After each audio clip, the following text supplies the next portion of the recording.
Hi everybody, my name is Adam Pick and I'd like to welcome you to our ongoing video series about heart valve surgery from the patient's perspective. For those of you who don't know me, I'm actually a double heart valve surgery patient and author of a book by the name of The Patient's Guide to Heart Valve Surgery.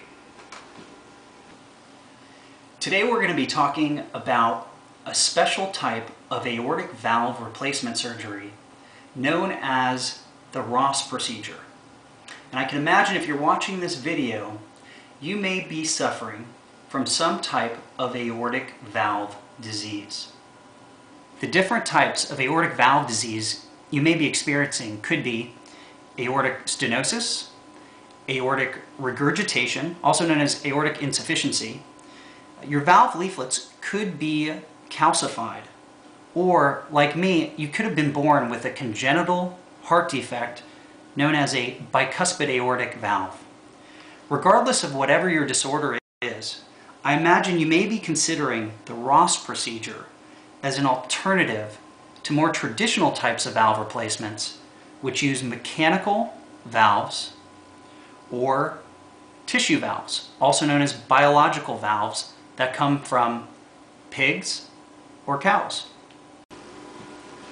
So how does the Ross procedure compare to those more traditional types of aortic valve replacement? Well, you should know that the Ross procedure is also known as the switch procedure. And it's because the patient's diseased aortic valve is completely removed from the heart, and then the pulmonary valve is switched to the aortic position. Then a homograft, which is also known as a donor valve, is stitched into the pulmonary slot. That said, the Ross procedure is really a double heart valve replacement surgery. So now that we know what the Ross procedure is, I imagine that you would have some of the exact same questions I had as I was evaluating the Ross procedure. Let's examine those questions. So when I first met with Dr. Trento and Dr. Starnes for my consults, and they explained the Ross procedure to me, one of the questions I personally had was, when was the first Ross procedure performed and who did it?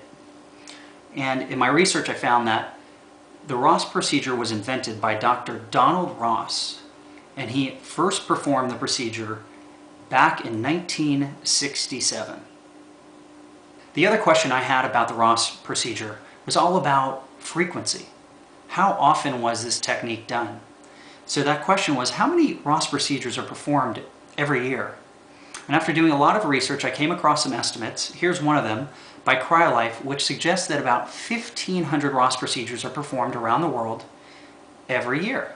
You might be wondering, is that a lot or is that a little? Well, considering that between 20 to 30,000 aortic valve replacements occur every year, it's not that much.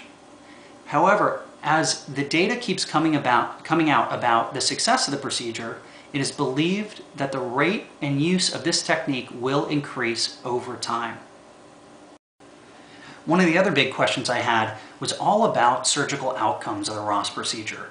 That being, what were the success rates, or what were the failure rates, and of course, what were the reoperation rates? And I was able to find clinical data from 3 top surgeons that specialize in the Ross procedure.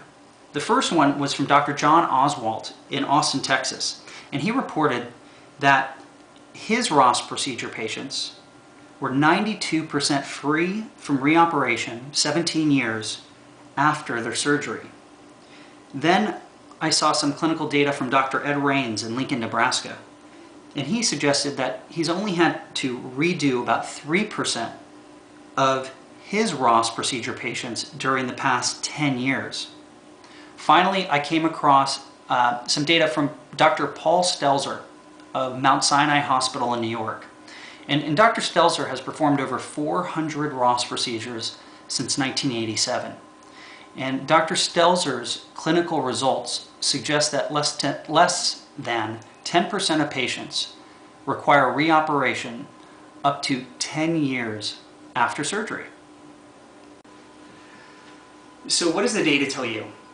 Well, for me, when I reviewed that research, I found it very comforting. So much so that when it came time for my own aortic valve replacement in 2005, I chose the Ross procedure. Plus, there are two benefits you should know about.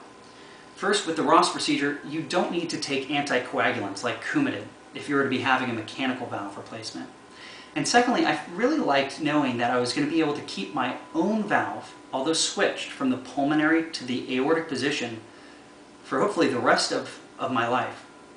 My point to you is that since I've had the Ross procedure, it has been a complete success for me.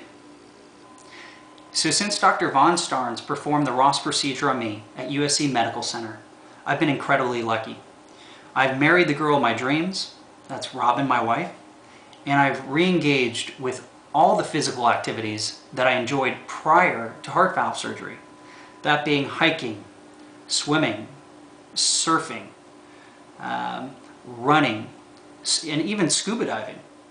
And finally, in April of this year, Robin and I welcomed our first child to the world, and that is our son Ethan. So I hope this has been a helpful introduction for you about a special aortic valve replacement known as the Ross procedure. If you'd like to learn more about the Ross procedure, simply go to my website. Here's the address. You can go to www.heart-valve-surgery.com, or if you're at Google, just type in Adam Pick into the search field, and I should be one of the first results that comes up. Finally, I'd like to wish you all health and happiness, and most importantly, keep on ticking. Thanks so much.